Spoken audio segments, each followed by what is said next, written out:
All right. Here we go, fellas. Here we go. You know what time it is. It's the OGs of the DMV. Get yourself ready. Get your water ready. Get your popcorn ready. Get all your stuff ready because we're going to talk about them Commanders once again on our show here today. Now, my man over here moving around, shaking and moving, getting ready to go. He got a lot to talk about today. Trey Z2 down there, and my man Deacon at the bottom right there. We're going to be hitting those Commanders today. And what we always say, fellas, before we start our show, let's get it. Keeping the hood rats, keep it real where the hood's at. Swinging wooden bats at your so-called cats. You know how we roll, y'all get up in the back. Roll call in the back, stole the Bama, watch his ass go flat. In DC, where you got chickens to make it harder to get them digits, the skins and them cowboy In tickets. DC, the K-Corps, dirty Cadillacs, Desert Eagle cannon blast. Watch your back in Four corners DC. of hate, four corners of death, four corners that'll take your last breath. Northeast, southwest, southeast, and northwest. It's the devil's diamond, feel it from your head to your chest. Hope you got your best. All right, fellas, we're back. We ready to talk about them Commanders, man. Now, we got a quarterback. We have a quarterback here in the DMV. His name is Carson Wentz. He's been a top 5 quarterback some years ago, but he was a top 5 quarterback. Then he's traveled a little bit. He was in Philly, had some down seasons in Philly. Indianapolis tried to picked him up for a year, gave up some picks for him, played him only 1 year, and then the owner said he has to get out of town. He had to get out of town. The owner put him out of Indy. And you can tell your friend there with you, he'll have to go. And shipped him to us. And we happy for it because we had nobody. Hey. My fault. We had Heineke. He was still here. He was still here doing his best. He's a good guy, but he's not an NFL quarterback. We all know that. But he was here. Well, nobody's perfect. But we heard some rumors about Carson Wentz that he was a bad guy. He wasn't good in the locker room, and unfortunately, his last 2 games in Indy, he stunk up the joint. That's one of the main reasons why Indy got rid of him. But I heard in the locker room that he was a bad guy in the locker room. People just didn't care for him. You need people like me so you can point your fucking fingers and say, that's the bad guy. Now the true story's coming out after we received him, what he was really all about. And unfortunately, Carson Wentz, or fortunately for us, because the Commanders need some help in this area, Carson Wentz has some deep religious beliefs, and he expressed them in the 2 locker rooms of the teams that fired him, basically.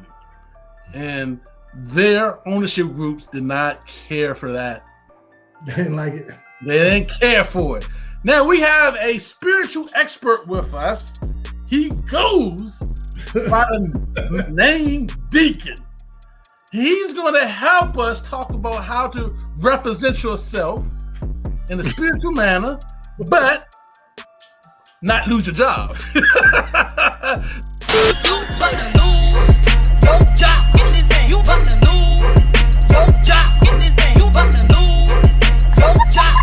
Thinking how you feel about Carson Wentz in this, spiritual relationship and how he expressed it in the locker room and why some of the players and of course the owner in Indy did not care for that. Well, let me say this off the jump that they call me the cursing deacon. Okay, now I'm the spiritual guru. Listen, the one thing I'll say is nobody actually asked me kind of deacon that I am. That's the name, okay? Okay, so really, it's hard to, because we're not there. We have to go off of what other people say. There are players that actually like him as a person, as a player, as a quarterback, as a leader of their team. There have been players that come out that say that in Indianapolis. Now, the ownership, first of all, the ownership shouldn't be in the locker room. Should not be. So why is he getting this information? You know, if there's no ruckus about him doing such and such, which that didn't come out in the media. What came out in the media was about Jim Irsay not liking what Carson Wentz was laying down in the locker room.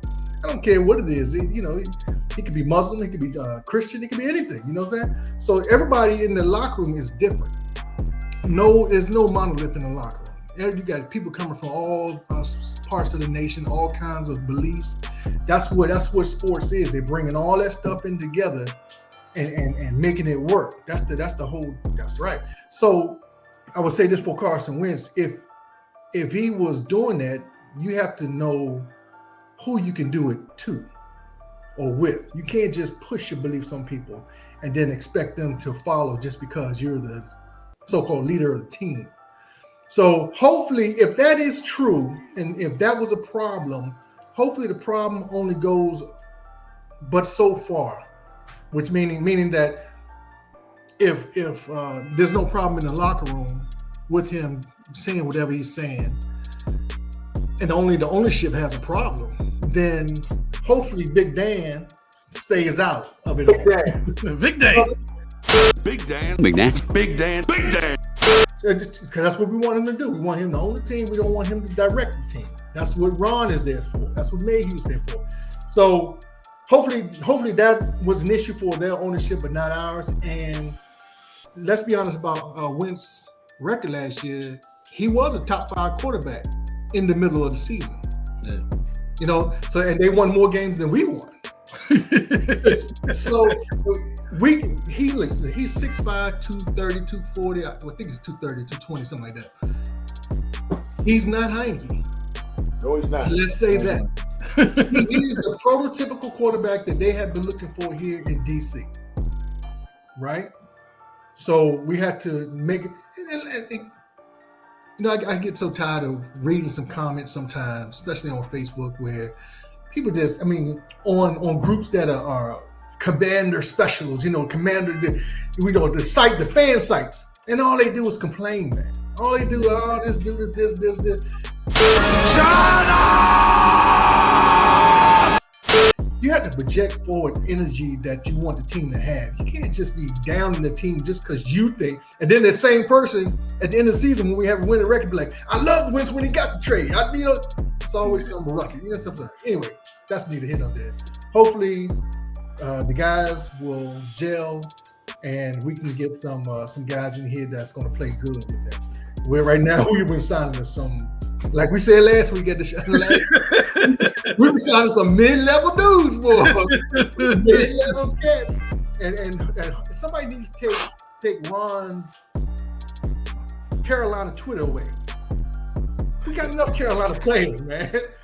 It ain't like they was constantly in the playoffs in Carolina. Got enough of them dudes, man. Let's stretch out a little bit. Stretch away a little bit. You got the whole Carolina team, don't you? Don't just be so comfortable just getting them cats, man. Yeah, look around. Anyway, that's all. I'm just saying, if Carson Wentz is a good quarterback, everything else behind it doesn't really matter. Everybody will fall in line. Trey, what do you think about Carson Wentz not basically losing 2 jobs because of people's feelings towards his spiritual beliefs and how he expressed them in the locker room? I don't know, man. That sounds like a little stretch for me. I think that the only way that's a problem, is that if, like Deacon said, he's pushing it to the point where he's not recognizing the individuals that are different or have different spiritual beliefs. And he's overpowering them. I think of, as we do here on the DMV Sports 3, I think of a movie, man, and all I can think of is Major League. And you had your boy in there, worship Jobu, whatever. He had a little locker room. Hey, look, and then you had the other dudes over there, he was a big time Christian. And so that was hilarious. And then right. Folks, all you young folks out there, go ahead and dig up Major League. Major League. And after you watch 1, you might as well watch 2 and 3, though they weren't as good. That will check them out. Yeah, one was definitely the one. One was the one. Hey, but anyway, drink Jobu's drink. Hey. Jobu, ayúdame en este momento para que me des el poder para conquistar el cuerpo. Te daré mi devoción para siempre poderoso. Hey man, we ain't gonna talk about Jobu, but the idea though is this, and I don't want to take away criticism or constructive criticism away from anybody, but I definitely understand what Deacon is trying to say. Is that, hey, here we are. This is what we got. At some point, when do you turn it on? And because if we as fans, and some players are big time social media nuts. They watch and absorb that stuff, and you wonder why their play on the field is the way it is. And you wonder why players don't want to come here. Yeah. Tough crowd. Yep. And so sometimes, there's no mistaking. There's some places where a player can just be there and they're loved forever. I think about players like in Pittsburgh, players in Green Bay. Those players, man, they usually are there. Yeah, unless they just, decide to leave or they're just a trade bait. Right. Like the boy, Devontae Adams was, and he was just perfect for that.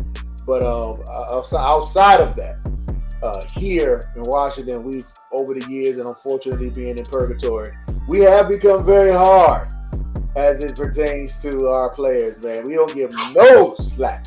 I'm talking about if the number one draft pick don't come in playing like, Gale Sayers or Jim Brown or whoever position they in, we like, get them out of here. We want somebody else, and blame the coach and the GM.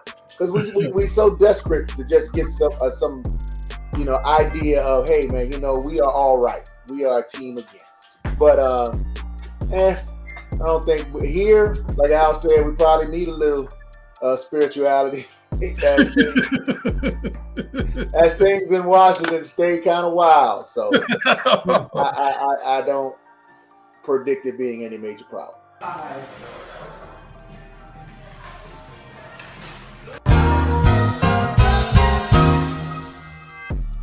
All right, well, speaking of that, since we got our quarterback, we don't have to worry about no quarterback issues in the draft coming up. Draft is around the corner, fellas. Well, I don't know about that now. Well, we got our next year QB1 next year. Our next year QB1 is definitely going to be Carson Wentz. You know what I'm saying? So we know that. First day. First day. Now. First day, that's right. Well, that's fucking not good.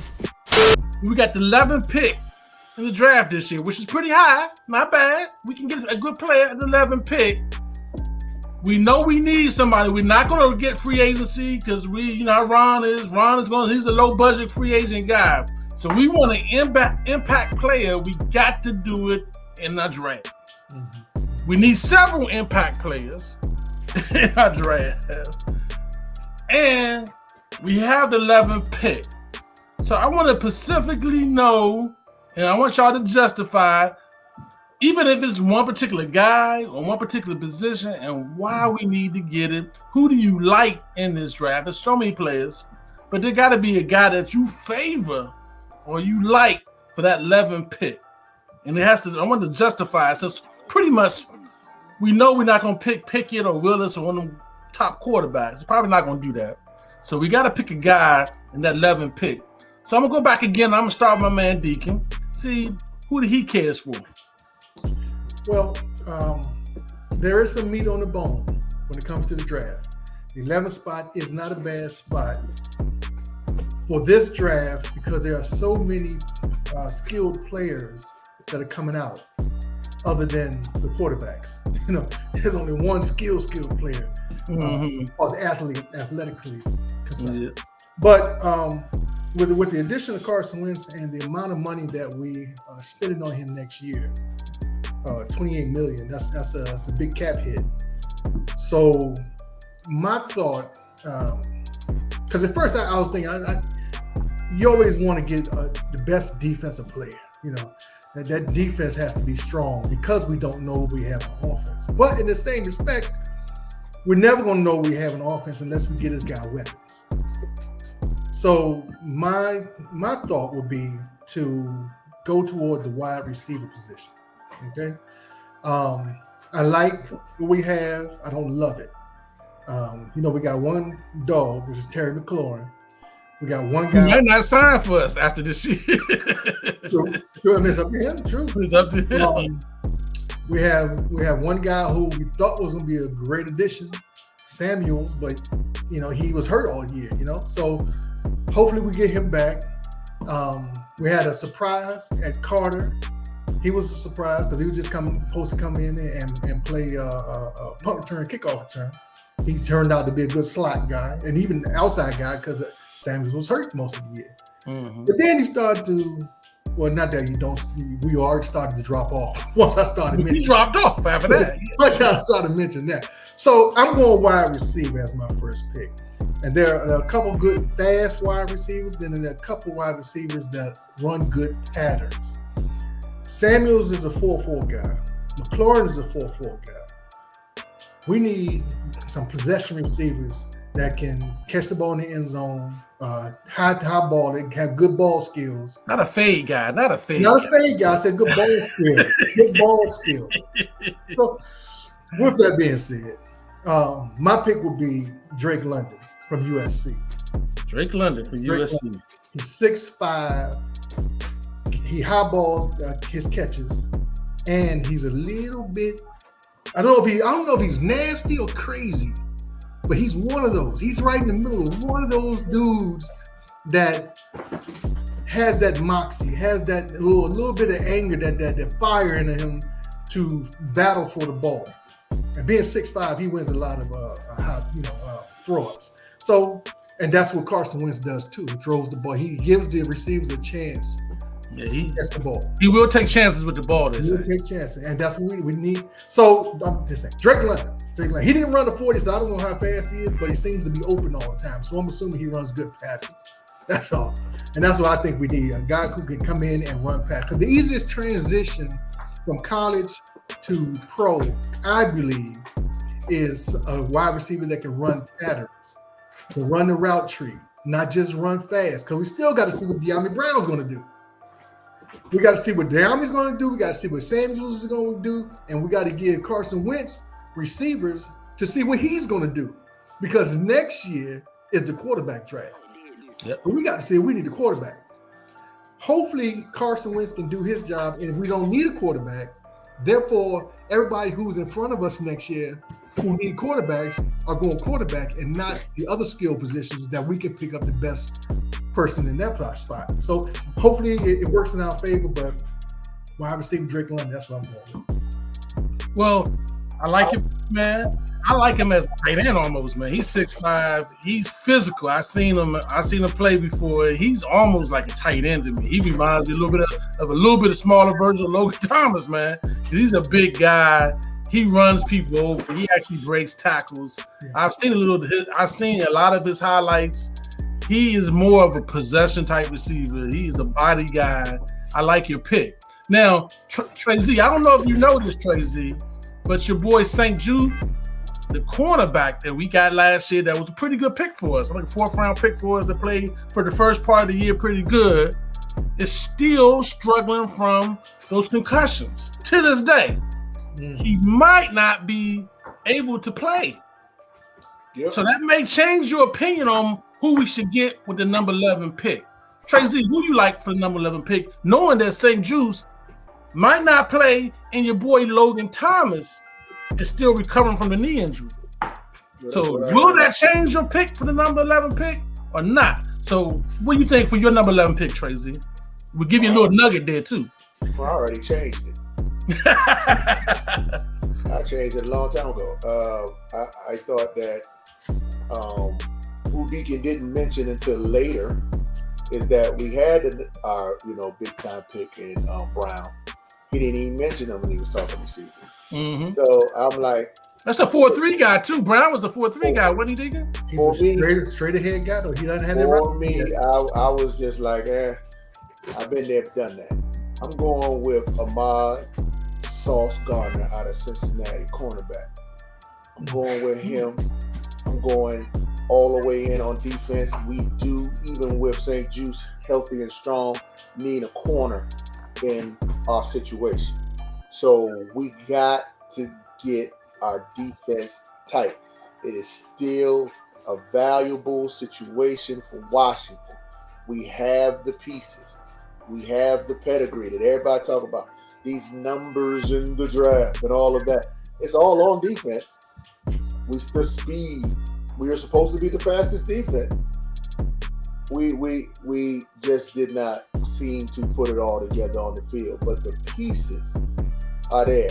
So when on Christmas you got that one gift that you couldn't wait, but something was missing that it broke your heart because you could not get that thing together because that piece is missing. You know how long it's going to take your parents to take you to the store to get it replaced. You want it replaced tonight. They thinking about it like, yeah, Christmas is over. We'll do it, in the summer if you're lucky. But the bottom line is the pieces are there. And if we don't put these pieces together now, we're not going to see a possibility of having the defense that Washington wants. And defense does win championships. Well, we just re-signed Danny Johnson. He's a slot cornerback. That's nice. But again, we Ahmad Gardner. He'll be there at 11. Yeah, he should be there at 11, man. Our Gardner should be there at 11, man. Well, I'm going to give you another little nugget you might be not aware about. Today, the whole Washington football organization or the scouts, coaches and stuff went to Cincinnati. Oh, yeah, they did. They went to Cincinnati to look at the quarterback in Cincinnati. Cincinnati has one of the top 5 or 6 quarterbacks. He's like 6 or something like that. And they went to go look at him, and reportedly, let me see, can I find it here? Your boy Ron is thinking defense too, because he was talking to one of the top linebackers. He took the man out for lunch, and they got pictures of him taking one of the linebackers out for lunch from Cincinnati. This guy named Channing Teagle. He's a 6'1", 223 linebacker. Plays inside linebacker. He's supposed to be in top 5 linebacker. Your boy, Coach Ron was giving the man a hamburger and some bacon burger or something. You know what I'm saying? Talking to the brother. Hey, listen, that would have made a difference if he was giving him wings and mumble sauce. If he was giving wings and mumble sauce, that's your draft pick right there. And this is where in every street in DC. Every street. I'm there. But we'll just have to look at how many violations we broke. That's Washington, isn't it? Isn't it Washington? Hey man, they got actual pictures of him. I know. They got actual pictures of Ron with this dude at the cafeteria getting a hamburger together, man. Well, the good thing is that his NCAA scholarship is over with. So it's over with. It's all butter now. I'm gonna say this, fellas, who I like and what I want to do. I'm gonna say what I want to do first and do who I got. I want to really trade back because I feel like we need so much. You know what I'm saying? And there's so much volume in the area that we need, and it's hard to tell because there's so many people are so similar out there with skill level. I don't know. I know y'all know that the cheetah now is in Miami. Mm-hmm. You know what I'm saying? Green Bay's top wide receiver now is at the Raiders in Las Vegas. So a lot of teams are trading their number 1 wide receivers because there's so many receivers in the draft this year with a lot of speed. And they figured they could save some money. Apparently, Kansas City didn't want to pay the cheetah what he thought he was worth. You know what I'm saying? I think cheetah ended up getting close to $30 million or some crazy number like that for Miami. Mm-hmm. And unfortunately, Miami has a quarterback because his arm is not that strong. I don't know if he can keep up with the cheetah. Oh man, I saw a meme that was so funny. I talk about Tua after he found out that Tyreek Hill was coming. They got a lady with her hands on her knees, making that face. Talk about this is the face Tua gonna make when Tyreek Hill takes off for a deep ball. because he know he ain't gonna get it there. That thing was classic. I wish I had shared it with y'all so we could share it with the audience, man. But all y'all gotta do is look up Tariq Hill meme, and you're gonna find it, number one. But I like how the league is making power moves. I just don't understand. Well, we do. Can't say we understand why the Commanders just. Because if Carson Wentz considered a power move, we're in trouble. we stated the same thing last year when it was Ron's first year with us, and him, in his off season being more of a Dollar General guy and not a Gucci guy. Yeah. That's exactly what he's doing the same thing this year, man. He's definitely not a Gucci guy. Well, can we get the family dollar? They put up on their prices too. Hey, look though, my pick though is one I want to trade back and get more volume picks, but we can't do that. I like this guy I like the wide receiver spot. I really think that Scary Terry probably may be a little disappointed in how the team's been run, and I don't know. Scary Terry might not want cheater money, but Scary Terry probably want good money. And I don't know if we had the funds really to get Scary Terry what he want, and also sign Chase and Sweat and these other guys. You know what I'm saying? So I like this guy. To me, this guy from Arkansas, Trey Burke, is a number one receiver. 6'3" guy, a little bit more speed than your guy from UCLA, Deacon. A little bit more speed. Trey Burke runs a 4.5. Yeah, he a little bit more speed. He's a contest guy, very similar. Fights for the ball. Got a lot of looseness. You know what I'm saying? I like him, man. He reminds me a little bit of a guy that we hate, Michael Irvin. He reminds me of Michael Irvin. We hate him, but he reminds me a little bit of Michael Irvin to me. And I know Did you see Michael Irvin on that little thing when he was for Miami? Yeah, I saw that. Yeah, Mike. Hey, Mike, slow down, Mike. Slow down, son. You're killing them. But Trey Mike Burke was about to have a heart attack out that joint. I was just waiting to watch it. Yeah, I wouldn't mind Trey Burke. I mean, he was my second pick, Trey Burke, because I know his speed, and he's thicker than London is. Yeah. But London is just big. That's a big dude, man. Yeah, London's a big dude. Trey Burke's a little bit more the wide receiver style to me. Yeah. Than London to me is more like a tight end almost, man. Anyway, man. Well, he's like the tight end that came out last year. That was everybody was that went to Pitts. Pitts. Yeah, man. Went to Atlanta.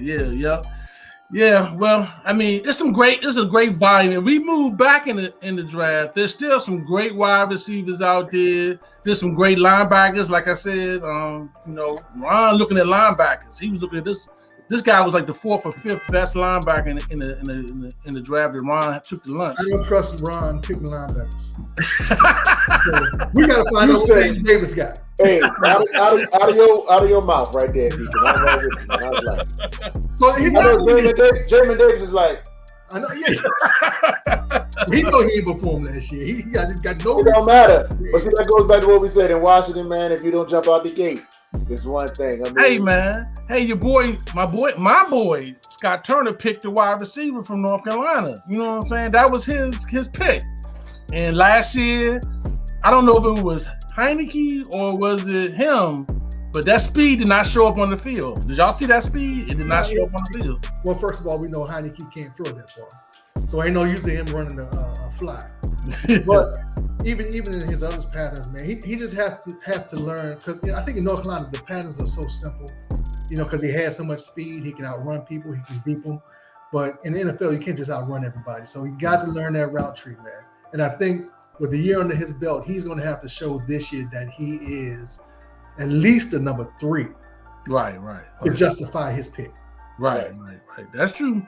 But that's on Scott Turner, because that was Scott Turner's main man. It may work out. It may work out. I think with this number 11 pick, I think we can get a wide receiver that can come in and perform day one.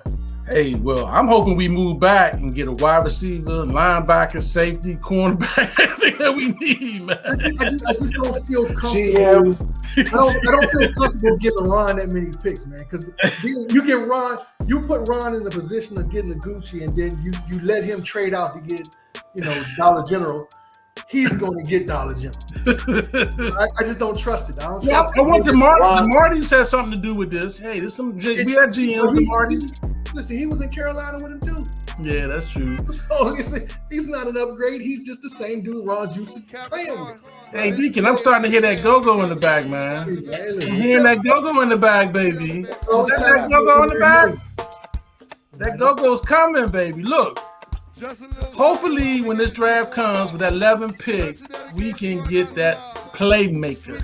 You know what I'm saying? That can take us to the Howard Theater and we can party hard during the electric slide. You know what I'm saying? And get that Super Bowl win. That's what we want to do. We got a quarterback. Let's get a playmaker to help out our quarterback or get a cornerback to help out our defense, shut down some people. That's right. You know, shut down some people. So that's what we're trying to do. I know all y'all Commander fans agree with us, the OGs of the DB. You know what I'm saying? Y'all like us. Y'all love us. And you might as well subscribe. Right. Look, hit that like and subscribe. And share. Share it. Hey, give us your comments, too. Your comments on your draft pick. Who your draft pick going to be? Give us your comments, baby. Let us know. Why. And you know what I'm saying? Yeah, don't just throw names out there. Hey. Hey, I'm about to go get this half and half in a few minutes, y'all. I'm going to have to let y'all go. We'll see y'all next time. Peace.